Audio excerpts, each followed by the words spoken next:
Namaskar. Hello. Good morning. And a very good evening to one and all. I welcome you all for Decoding Mental Health Part-2. I am Sakshi Lele, clinical psychologist by profession, and the moderator for today's session. Well, to keep you all updated, I'll give you the gist of what happened in our last webinar of Decoding Mental Health Part 1. As 10th October is observed World Mental Health Awareness Day, we spoke about the significance of mental health as how we can take care of our mental health and implement it in our daily lives. Well, to start with today's session, I would like to introduce our speakers. So we have Dr. Vishal Chopra.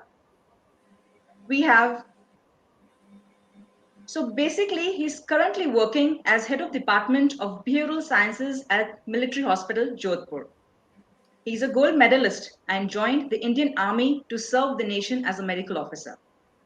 He's involved in various research projects evaluating the effects of heartfulness meditation on stress coping and the psychological well-being of United Nations staff. He has been practicing psychiatry since 2011, and he had the rare opportunity to work with the UN at Indian Field Hospital at DR Congo for 2 tenures.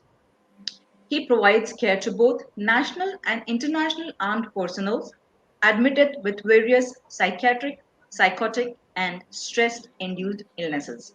I welcome you, sir, and salute to you. Next, next we have Dr. Rajlakshmi with us today. Good evening, ma'am. She is a first-generation entrepreneur with a personal mission to make life-saving devices. She was inspired by her son's struggle with epilepsy to create a wearable device called TJ for predicting, detecting, and managing epileptic seizures. She has even developed Shank, the world's first medical diagnostic device for the automatic identification of mental health states and gives accurate diagnosis of anxiety, depression, or burnout in minutes. She has received many recognitions, and one of the major being from Prime Minister of India, Sri Narendra Modi.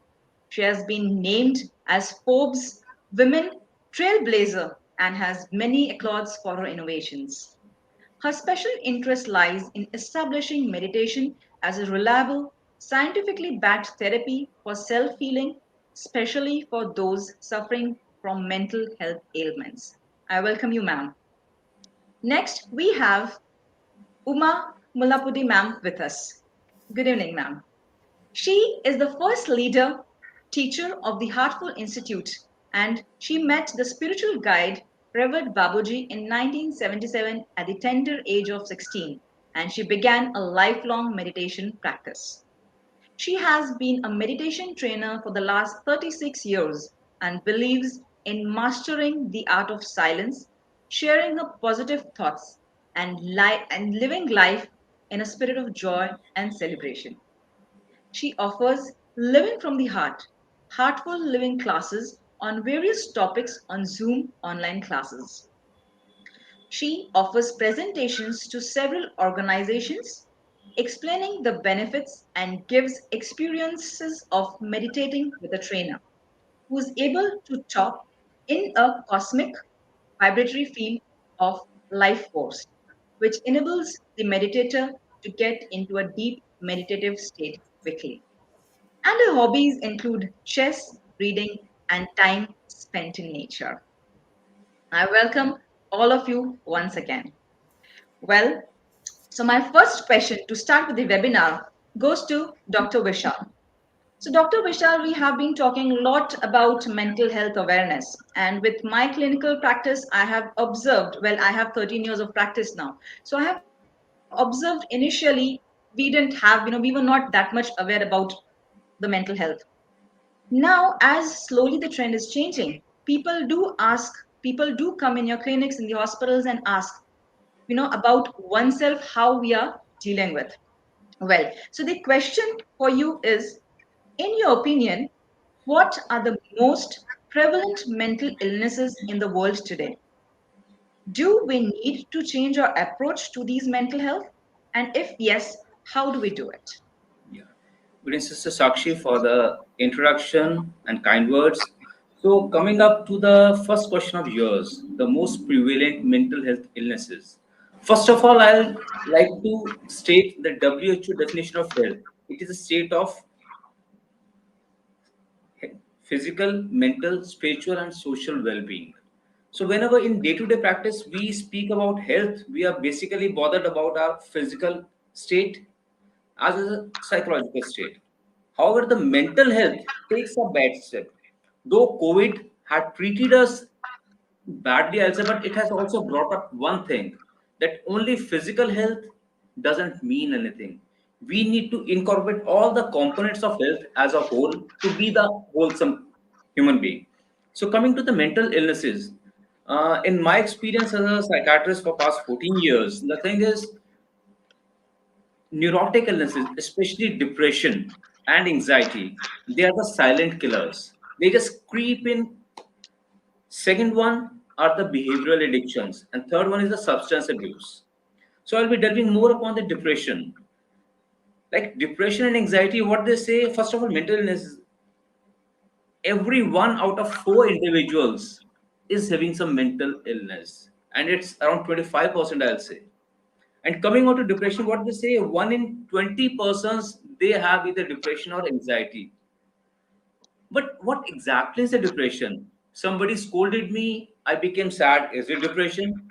I didn't get good marks, I become sad. Is it depression? No. For a normal person, depression is मेरा मन उदास हो गया, पापा ने मुझे डांट दिया, मम्मा ने ये लेके नहीं दिया, I have become depressed, doctor. Sorry. For a person to be having depression as an illness, he needs to have the sadness of mood which is persistent and pervasive, associated with reduced energy levels, reduced interest in all the pleasurable activities. He may have disturbed sleep, be it reduction in sleep or increased sleep, reduced appetite, increased appetite, the feeling of helplessness, hopelessness, and worthlessness, along with the polysomatic complaints. And if all these symptoms, except two or three, if they continue for more than 2 weeks, then we diagnose the individual as having a depressive episode. So, coming on, when a person is depressive, three states when they come together: the helplessness, I'm good for nothing, there's nobody to help me out; hopelessness, there's no future for me, everything is going for a six, and I'm worthless. When these three things come out, they push the individual towards the brink of ending the psychological ache by ending his or her own life. It pushes the individual toward the suicidal behavior. Around 30% of the depressive symptoms, depressive patients, they have some comorbid illnesses, be it alcohol related problems. And it has also been seen patients with chronic illnesses, cancers, terminal illnesses, they have depression as a comorbid illnesses. So, coming on to the treatment part, I'll say, as a psychiatrist, I am, I'll say, imparted with things to diagnose and manage. And management can be either the pharmacotherapy with the medications or the psychotherapy. And this treatment protocol is based on the severity. If an individual is having a mild depressive episode, the treatment is psychotherapy. We need not introduce any medications. Only psychotherapy and low dose some sort of anxiolytics may help. But if the severity increases from the moderate to the severe, with the individual having acute suicidal ideations, he has some psychotic symptoms like people are after me, he's hearing voices, that you're good for nothing. These symptoms they warrant the pharmacotherapy. And to be very frank, as compared to the earlier time, like in last webinar, one of our sisters discussed, the medications nowadays they are very good. Especially what we use is to manage the chemical load. In a desi lingo, any mental illness is a neurotransmitter imbalance where we try to balance the neurotransmitters. The first line of therapy are the serotonin reuptake inhibitors. They are very good, but the only catch is we need to go low and go slow. Start with a low dose and slowly augment. because these medications require at least 2 to 4 weeks to act. So when a patient comes to me, he has got this thing, doctor साहब बीमार हूँ दवाई दो ठीक हो जाओ, and they expect magic bullets. So we have to tell them very clearly, my brother, these medications will be acting within 2 to 4 weeks. Don't expect miracles. During that time, to cater over the tide, we give some sort of anxiolytics which allay away the anxiety. Along with this, we tell them to improve upon the sleep hygiene. The first thing to go in mental illnesses is the sleep. So we teach them to sleep at a proper time, get up at a proper time, digital detox or switching off all the digital parameters around 2 hours before the sleep, reduction in caffeine, involving themselves in the physical activities. Along with this thing, we come to psychotherapy, for which our clinical psychologists they are well versed with, which includes the cognitive behavior therapy. Because in depression, it's a basically cognitive distortion. I'm good for nothing. There's no good left in the world. Everybody is blaming me. It's the anger introjected towards my own self. I'm responsible for my own problems. So we need to change that thinking. And along with this, we should involve it as a holistical thing. Holistically, if you have got any physical ailment, we need to take care of that. We need to be physically healthy, for which we need to introduce ourselves to the workouts, being in the nature. COVID has taught us one good thing: connect with everybody. We may have virtually thousands of friends, but on ground we don't have anybody. The main problem what I see nowadays is we have many friends, but doctor, I can't speak to anybody. Why? Because I think the people will make fun of me. Either they will make fun of me and they won't have anything. So what's the use? So I always advise, please connect with somebody. The sharing of your problems takes away the pain around 50%. And this is same with me. People talk to me, people ask me, brother, how come patients come and talk to you? Then I say, because I make them feel whatsoever be there, I'm there. I'm listening to you. I may not be able to take care of your problem, but I'll help you listening and venting out the things. So coming the change in approach, we need to make people aware. We need to take away the stigma कि ये पागल है. We need to take that. Like any other organ in our body, like heart, kidneys, lungs, our brain is also an organ. Even it has got some value. Even it can get ill. The main problem is physically, if somebody is having fracture, we simply, oh my God, brother, you got a fracture. You must be in pain. But in mental illness, the problem is we don't see anything outside.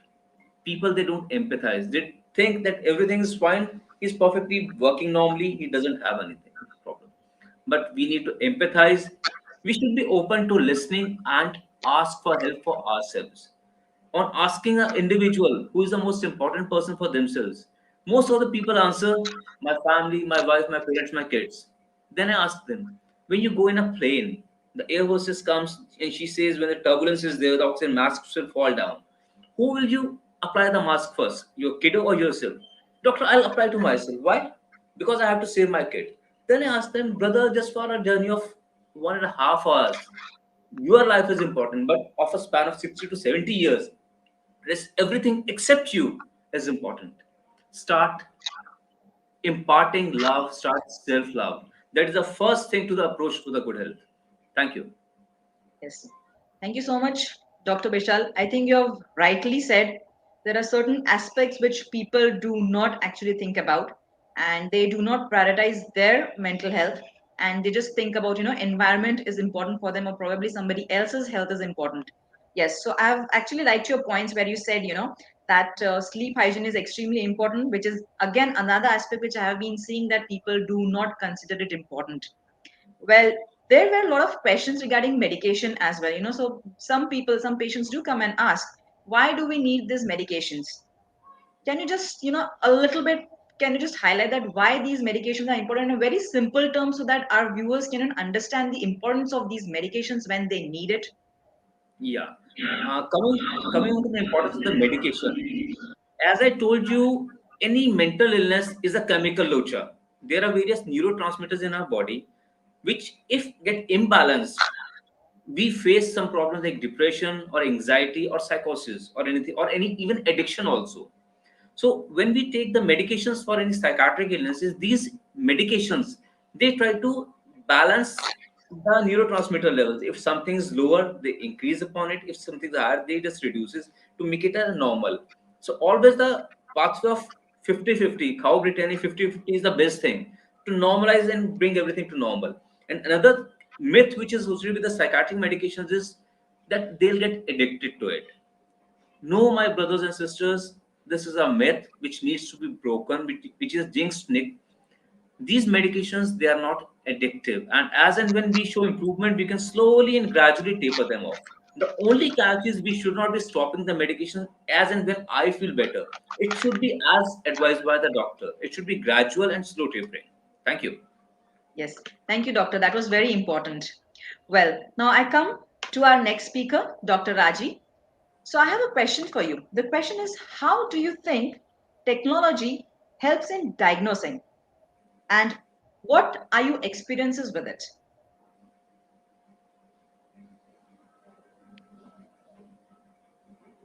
I mean, you need to unmute yourself. Sorry. Yeah. So I had a few slides, so if I can just have the slides. Uh, so, uh, so I am basically a techie. I've worked all my life in technology companies, and right now, what we have built is a technology company, but in the areas of neuroscience and mental health. And the problem of mental health is very huge, you know. So as per the latest data of World Health Organization, almost a billion people, 970 odd individuals on this planet have a mental health problem, and the numbers are as high in India as well. Now, mental health problems are quite widespread. One out of every 8 individuals on the planet has some kind of a mental health disorder. Anxiety is quite rampant. 1 in 4, 1 in 6 in different countries have a mental health problem. An anxiety problem. And but the problem, one of the problems in addressing this disorder is that the number of treating physicians, doctors, psychiatrists, or psychologists is very low. So in India, apparently we have only 9,000 psychiatrists, but the number of people with a mental health disorder is around 200 million. So look at this, the proportion is very abnormal. And the number of psychologists is apparently only 1,000. So this is data which is quite recent, 2018-19's data. Even if there has been an increase in the numbers, it will not be very exponential. So, to combat this, because so many of us have some kind of a mental health issue or a disorder or a challenge, what we recognize is that it is not possible to provide help to the masses until and unless we figure out different avenues of diagnosing these disorders. And if you look at the proportion of doctors versus the proportion of people that are suffering these disorders, like I said, the number is so disproportionate. So despite the best intentions of everybody, including the government, NGOs, and the larger community, it is impossible to address the requirements of this huger population. So in this scenario, technology plays an enabling role, and this fact was mentioned in the Lancet Commission for Global Mental Health as well, apart from several other recent publications that have spoken about the need for using technology to both diagnose and manage mental health disorders. In fact, it has been recommended that technology be used for the entire continuum of care, right from identifying to providing information about the recovery aspects. So that is the context about why we need technology to provide interventions to the end users, to the people that are suffering. And in terms of what is available right now, so there are different kinds of tools different kinds of online as well as app-based tools or even wearables that are out there that are used for the management of different disorders. So there is apparently, I have not used it myself, but there is a video game which is FDA approved for kids with ADHD. There are these devices like Muse that people can, they are like headbands that people can wear on their head, and it induces calmness. Then there are these different apps that are out there like Calm or Headspace. Many of us use those. And there are also these traditional devices like biofeedback and neurofeedback, which have been used by different psychiatrists and psychologists. But the thing is, these devices are not very widely used because of their size, because they are not very portable, and because they are expensive. So they are not used very much in a general psychiatry or a general psychology clinic.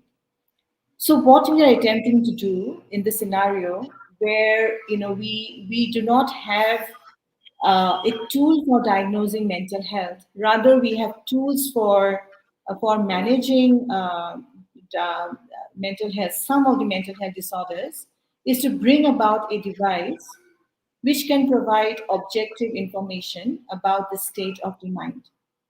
And the core area that we are trying to address is that mental health diagnosis is very subjective. It is based on the DSM-5 or the ICD-10. So these are the gold standard for diagnosis of any mental disorder. Now, if you look at any other field in medical, you will see that doctors always have some technological aid with them. If nothing, then you have the thermometer, which is a tool, or you would have a the pulse oximeter. These are the very basic tools that somebody would have. But when it comes to mental health, there are no objective tools that are widely used by the community of doctors. And so we felt that to enable doctors to make faster diagnosis, to enable them to reach out to the masses, to ensure that we have objective data about the state of our mind, we need to work on a device that is capable of providing these. And the goal is to make mental health care accessible to people globally across the world. So, right now, if we go to a doctor or a psychiatrist, they'll take a minimum 30 minutes to 40 minutes. Some of them are very kind enough to speak to us for 1 hour, to do a diagnosis. And this diagnosis is all based on questions and answers.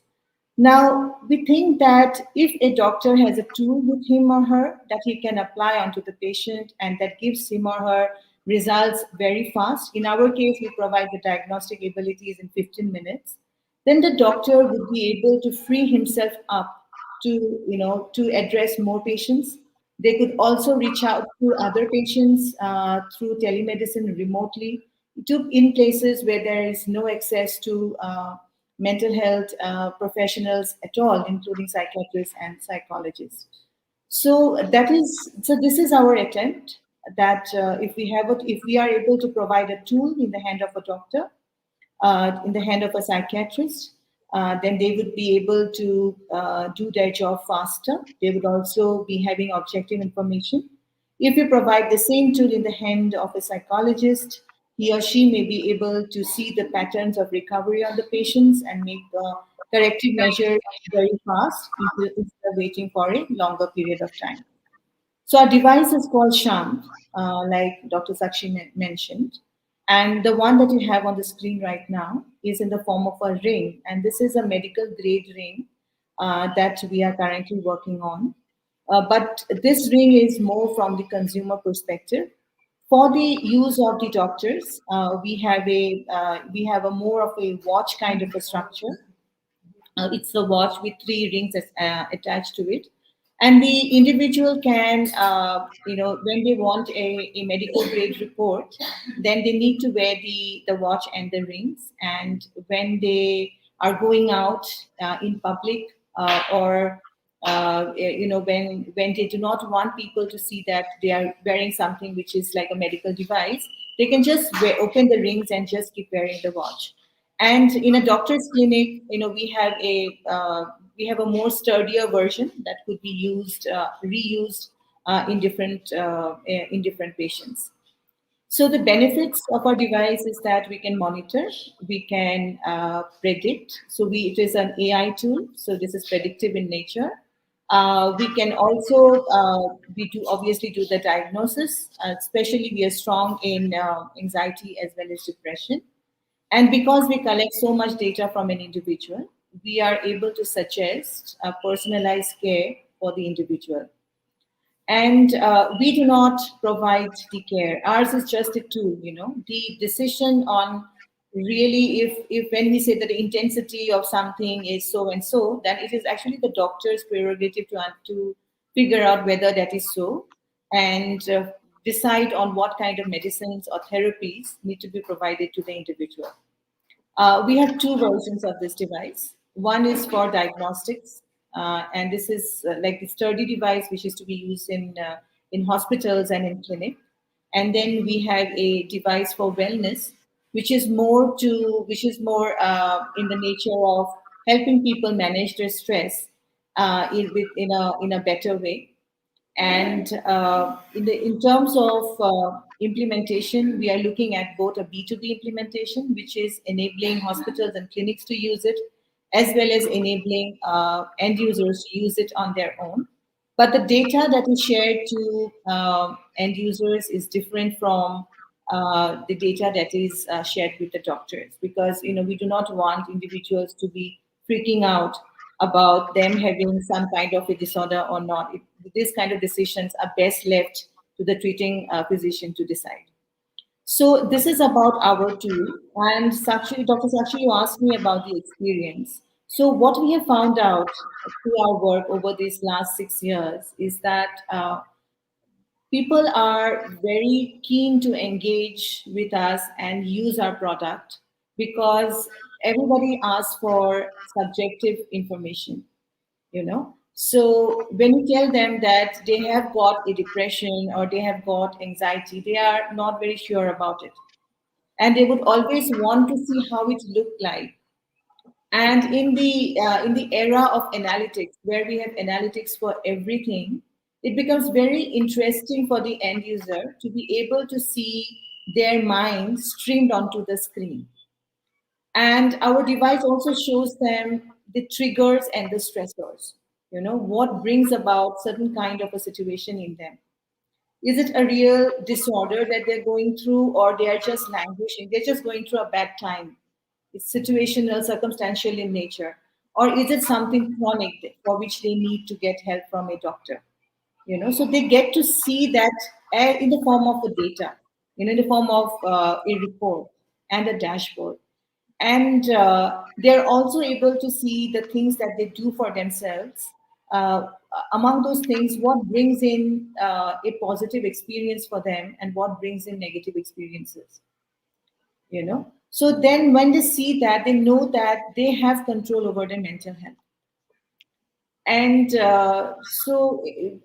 our feedback percentage that we received is extremely high.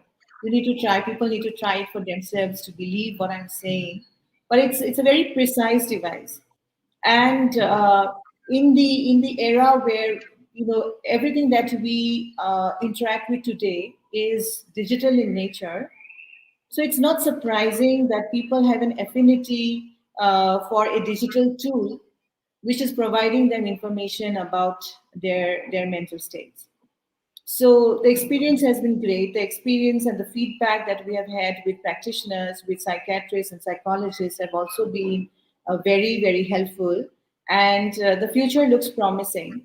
And we are currently looking at taking our products for clinical trials. We have already done the proof of concept trials with over, now about 5,000 people. And now we're taking it through a proper clinical certification through CDSU and CE in India. And very soon we are looking forward to taking it through an FDA.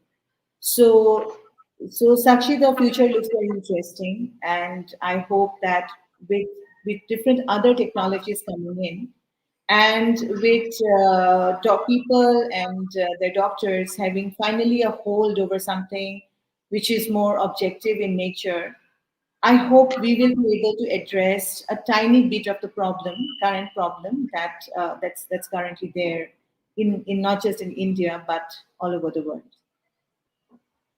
Yes, thank you so much. Well, it's really amazing that how technology is helping in this field as well. Like I said earlier, that mental health awareness has been increasing. I'm sure the technological awareness will also increase. Well, that just recalled. I just recalled a small incident. I had this patient coming up to me, and it was probably 2 3 years back, just before lockdown. And that patient was thinking that I if probably the parents might have told that we'll be doing a lot of tests and all, so there was some typical thinking about particular tests. So he came inside and asked, oh, you don't have any equipments, I don't have to wear anything, I mean, going to put anything or something like that. I Yeah. said, right now I have nothing, I'm sure that will also come up. So all Same. the very best to you. I'm sure this will do Thank you. wonders in our field, because we really need certain techniques to work on. Sure. Thanks a lot. Thank you, ma'am. Thank you so much. Now, our third speaker, ma'am, I ask you a question. Uma, ma'am, how do you think that meditation and contemplative practices have an impact on our mental health? Thank you for inviting me on this panel with all these esteemed members. I started my meditation practice when I was 16 years old, and I came to US when I was 21 years old. And at that time, after a marriage, I lost the first child, and then they diagnosed that I had zero thyroid in my body. And they were surprised. They said it must have been a condition for a long time in your body. Have you not noticed anything? I didn't know anything. I mean, there was some emotion because I left our country, left my parents, and all that. But that I did not suffer significantly. And it was because I've been a meditator. So, yogic practices, spiritual practices are like, our saying goes, prevention is better than cure. If we teach techniques to cope with ourselves from childhood, whatever happens, we are able to manage in a state of balance. Because if we look at our Patanjali Yoga Sutras, the end result of the Patanjali Yoga Sutras is absolute balance. It was not about God realization. It is a code of life given to human beings of that time to come to a state of absolute balance. And so they gave techniques. If you look at the order of the techniques, is first teaching the children, teaching humanity right ways of living, moral ways of living, how to breathe. We all know now that if you close your right nostril and breathe through your left nostril, your parasympathetic nervous system gets affected and you calm down. And that they taught in the Gurukulas to the children from day one. So the children, when they are faced with stress, they know how to manage. They are able to breathe. That makes them pause and it prevents the disease itself. Medical help comes after the fact. So even if you look at the asanas, the postures, it's all about physical well-being, keeping the body fit so it can cooperate with the fitness of the mind. So idea is, even when we teach our children techniques like games like chess or Sudoku. What is it teaching when you're playing this game of Sudoku? You have to think through four ways. When you place your pawn or you place your number in the Sudoku board, you have to think all the way. So you're training the mind. So this training of the mind is of absolute importance. And we also know, according to the neuroscience, if you put your mind in silence in a given week for a few hours, the frontal brain regenerates new cells. And this frontal brain is all about balance, emotional stability, and creativity. And what is creativity? Your ability to respond in the moment spontaneously. That's why scientists achieved so many things. But where is this silence? Science gave you the solution, but where is the silence? Hinduism said Om. How to tap into this field of the Om? And that's why sage Patanjali said Pratyahara. Divert your attention, the senses that are overutilized. One of the reasons for the mental illnesses is overutilization of our instruments. Your car needs maintenance, your house needs maintenance, your body needs maintenance. So does your mind needs maintenance. And what is the maintenance for mind? Meditation. Because in meditation, we're able to divert our mind from this external world and withdraw the senses in Pratyahara, bringing it into the heart's silent field. And here the practices like heartfulness help a lot. How the vibratory field, thought is a vibration. So when somebody is in silence, you walk into a room, when somebody is angry at you, you already feel it. You're disturbed because the anger vibrations of that person have affected you. So when we connect with a being whose superconscious state is in a state of silence, who has already mastered himself, and you connect to that being, that silence gets transformed, transmitted into your being, bringing you to calmness. When you are yourself angry, you trigger the other person's anger. And when you are in silence, you trigger the silence in the other person. So we have to give humanity tools to manage themselves so they don't fall apart. And that is where the basics is. Without teaching them alphabets, how can we expect them to write poems? So basic skills have to be taught, and that is where spiritual practices, yogic practices come into role, playing a role in the society, helping humanity. When you want to play good music, say a violin, the violin has to be tuned. And how do you tune the violin? You tune the violin to a perfect violin. Then you play music. So also this, especially in our Western countries, this concept of taking help from a mentor, because the word guru is used, people have a fear of that. But if you look at it from the perspective of you have to tune your violin to a perfect violin so you can play the music correctly. Because the point of life is to live life in a spirit of celebration and joy. Daji once said, we're all here for one purpose is to grow in wisdom and to learn to love better. So, how to arrive at these states of wisdom and being in a state of love is every individual have to train themselves. And even in a mundane field like a tennis, if you want to achieve heights, it requires training to develop a set of skills. And meditation is a skill, it is an art, it is a skill in action. So that is where heartfulness practices the guidance to train the mind to bring into the silence, to let it rest. Your body is overworked. What do? You sleep. So the body is rejuvenated.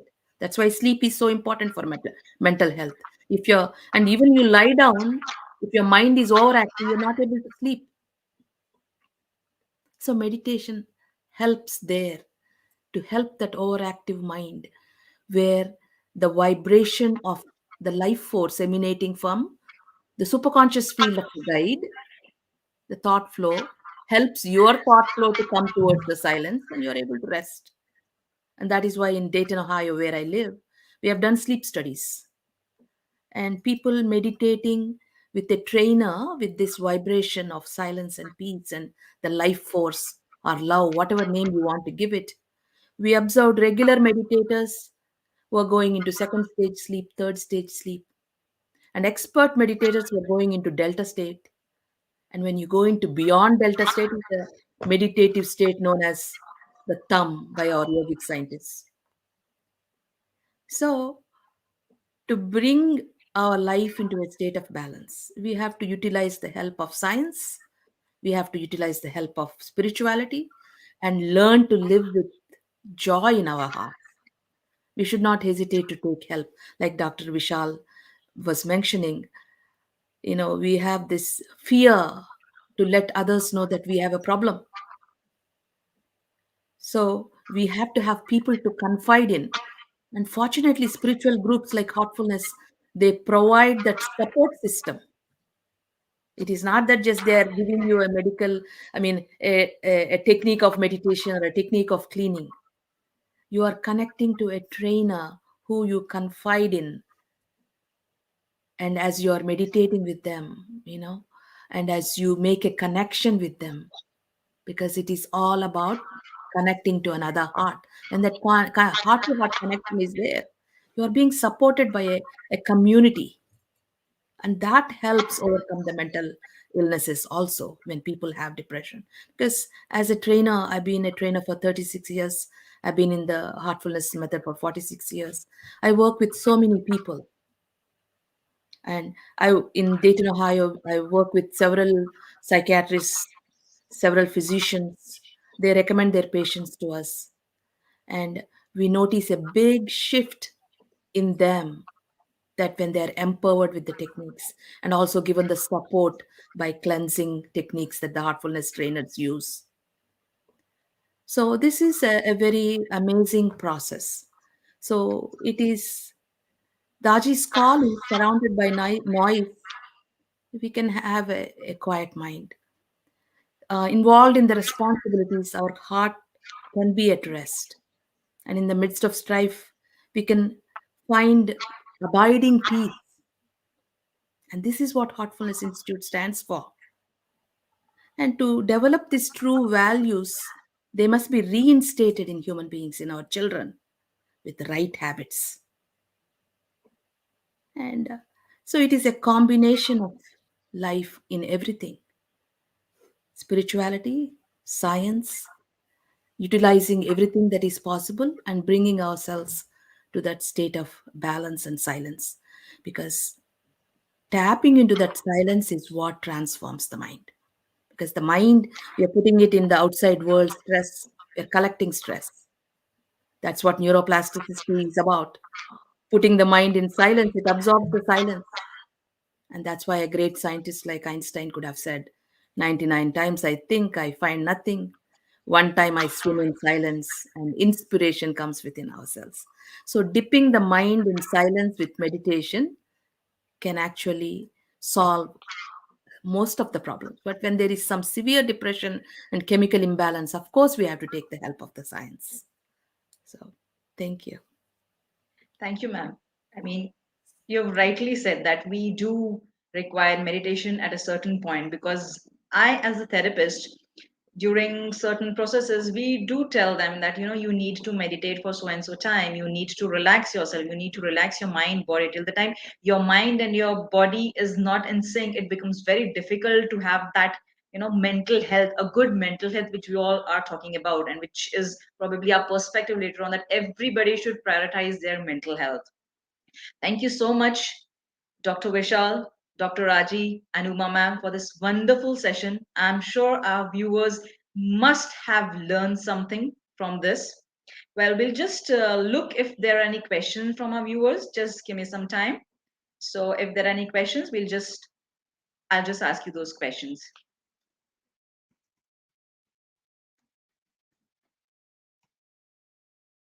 Okay, so I think so. Our viewers have started prioritizing their mental health, because there are no questions. So we are good to go. Well, I'll just end today's session with a simple saying that mental health is not a destination, but a process. It's about how you drive, not where you're going. So please, please, please drive safe and prioritize your mental health. A very good evening to one and all once again. And if you want to connect, the next slide will show you where you can connect. So we have this Heartfulness Wellness, which has many more webinars coming on its way. If you have any suggestions for the upcoming webinars, please do write on wellness@heartfulness.org. Thank you once again, and please, all of you, do take care. Bye bye. Thank you. God bless.